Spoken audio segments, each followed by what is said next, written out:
विनोद एक छोटे से गांव में रहता था। वो ज्यादा पढ़ा लिखा नहीं था, इसलिए उसे अच्छी नौकरी नहीं मिलती। ऐसे में उसकी शादी कमला नाम की एक लड़की के साथ होती है। गुजारा करने के लिए विनोद कोई भी काम करता था, पर उसे कुछ ज्यादा पैसे नहीं मिलते थे। ऐसे में उसकी बीवी प्रेग्नेंट हो जाती है। विनोद खुश तो बहुत होता है, पर उसे उसकी भविष्य की चिंता होने लगती है। वो कहता है, अब ज्यादा काम करना पड़ेगा, तभी तो आगे के लिए पैसा जमा कर सकूंगा, पर समझ में नहीं आ रहा कि क्या करूं। आप इतनी चिंता मत कीजिए, कोई ना कोई हल जरूर निकलेगा। ज्यादा पढ़ा लिखा ना होने की वजह से किसी ऑफिस में भी तो काम नहीं कर सकता ना। अरे क्या हुआ जो ज्यादा पढ़े लिखे नहीं हो, ऐसे निराश नहीं होते। पता नहीं कैसा भविष्य दे पाऊंगा अपने बच्चे को। कमला थोड़ी देर सोचती है और कहती है, सुनो जी, क्यों ना हम तरबूज की खेती कर ले। गर्मी का समय भी आने वाला है। तरबूज की खेती करेंगे तो हमें अच्छा मुनाफा मिलेगा।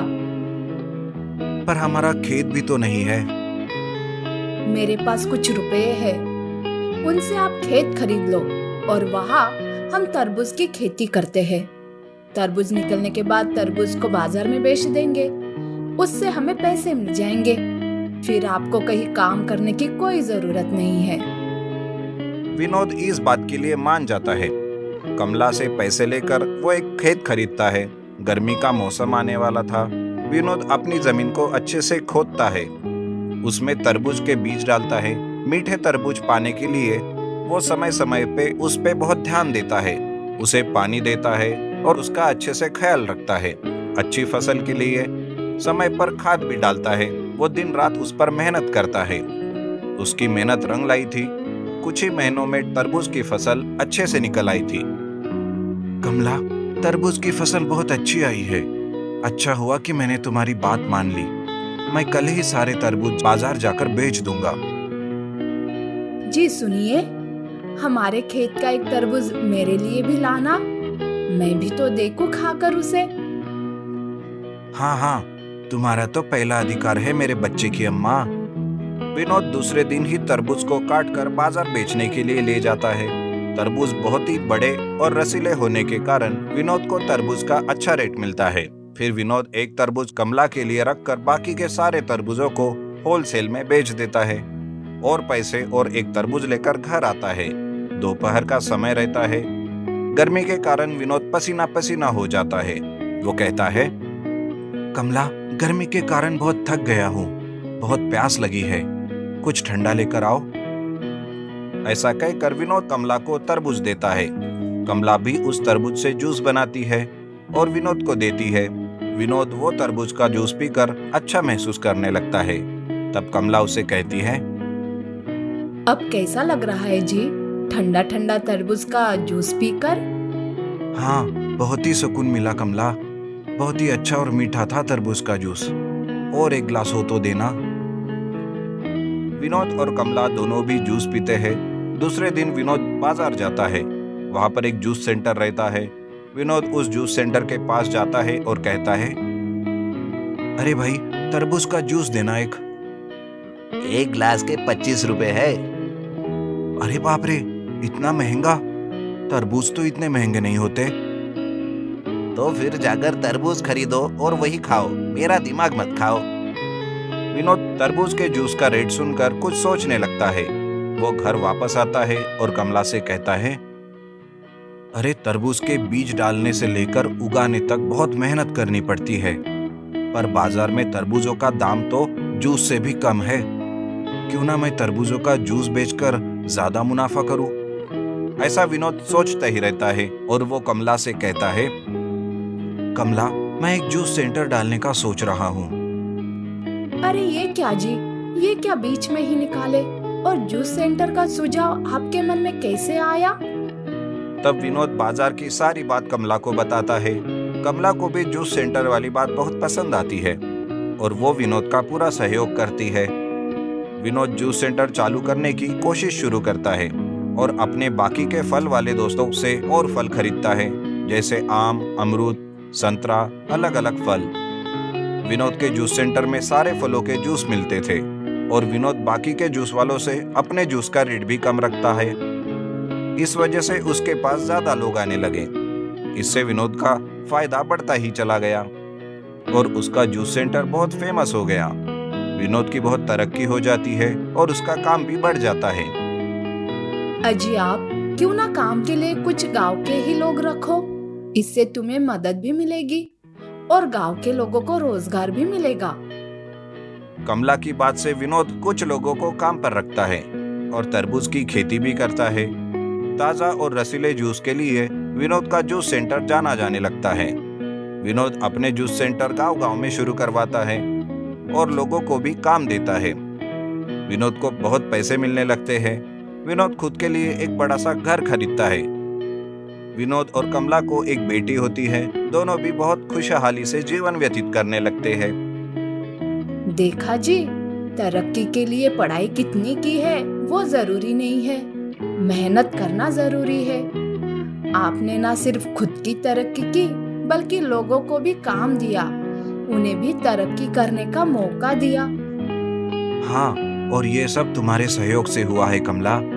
अगर उस समय तरबूज की खेती के लिए तुमने पैसे नहीं दिए होते तो शायद आज ये कुछ नहीं हो पाता। विनोद अपनी बेटी और कमला के साथ हंसी खुशी रहने लगता है और खुद के बहुत सारे जूस के सेंटर खोलता है और लोगों को गर्मी के दिनों में सुकून दिलाता है। सीतापुर नाम का एक गांव था। उस गांव में मोहनलाल अपनी बीवी और बेटे बंटी के साथ रहता था। मोहनलाल का एक छोटा सा समोसे का ठेला था, लेकिन बंटी पिताजी की कोई मदद नहीं करता था। एक दिन मोहनलाल की तबीयत खराब हो जाने की वजह से वो काम पर नहीं जा पाता। तब बंटी पिताजी से कहता है, पिताजी आज मैं समोसे का ठेला लगाता हूँ, आप आराम करो। ना बाबा ना, तू कुछ मत कर। एक दिन बंद रहेगा तो चलेगा, लेकिन तू मत जा। अरे पिताजी, आपके बाद तो मुझे ही चलाना है समोसे का ठेला, तो फिर आज से ही शुरू करता हूँ। वैसे भी आप बूढ़े होते जा रहे हो। क्या कहा? बूढ़ा? बूढ़ा होगा तेरा बाप। हाँ, वही तो कह रहा हूँ ना। तभी उसकी माँ कहती है, अजी वो इतना कह रहा है तो जाने दो ना। मोहनलाल बीवी की बात सुनकर बंटी को परमिशन देता है और बंटी समोसे का ठेला लेकर बाजार जाता है और समोसे बेचने लगता है। समोसे, समोसे, ले लो समोसे। बंटी की आवाज सुनकर एक आदमी उसके समोसे के ठेले पर आता है। उसका नाम सुंदर होता है। सुंदर कहता है, अरे बंटी भैया, 2 समोसे देना। उसकी बात सुनकर बंटी थोड़ा सोचने लगता है और कहता है, बस 2 समोसे? 2 समोसे से तुम्हारा क्या होगा? अपनी हालत की तरफ देखो और 4 समोसे लो भाई, अपनी सेहत का कुछ तो ख्याल रखो। अच्छा ठीक है, 4 समोसे दे दो। बंटी सुंदर को 4 समोसे देता है और सुंदर उसे 200 रुपए का नोट निकाल कर देता है। लेकिन बंटी के पास छुट्टे नहीं होते, जिसके लिए वो दूसरी दुकान में जाता है। लेकिन घूमते घूमते काफी देर हो जाती है, लेकिन बंटी छुट्टे लेकर आता है। उस पूरे दिन में बंटी को समझ आता है कि वो समोसे कम बेच रहा है और छुट्टे ही ज्यादा लेकर आ रहा है। वो सोचता है, अरे ये क्या, गांव के लोग समोसे लेने आते हैं लेकिन छुट्टे नहीं लाते। हर कोई 200 या 500 का नोट लेकर आते हैं। ऐसा कैसे चलेगा? मुझे कुछ तो करना पड़ेगा ताकि ये छुट्टे खोजने की नौबत ही निकल जाए। ऐसा सोचकर बंटी रात को घर जाता है और अपने पिताजी को दिन में हुई सारी बात बता देता है। पिताजी, कल से मैं एक नया समोसे की दुकान बनाऊंगा, जिससे हमारा बहुत फायदा होगा। बेटा, जो पहले से है उसे ही चला, बाद में नई दुकान के बारे में सोचना। बंटी ठीक है कहकर अपने दोस्त के पास जाता है, जो एक मैकेनिक होता है। वो उसके समोसे के ठेले को समोसे के आकार में बदल देता है और आगे एक एटीएम मशीन लगाता है। दूसरे दिन उस समोसा एटीएम को लेकर वो बाजार जाता है और अनाउंस करने लगता है, आओ आओ, अब बिना पैसों के भी समोसे खाने का मजा लो। किसी भी डेबिट या एटीएम कार्ड से जितने चाहे उतने समोसे खरीदो। लोग ये सुनकर बहुत हैरान होते हैं और एक आदमी उसे चेक करने के लिए समोसा एटीएम में अपना डेबिट कार्ड डालता है और 2 समोसे सिलेक्ट करता है।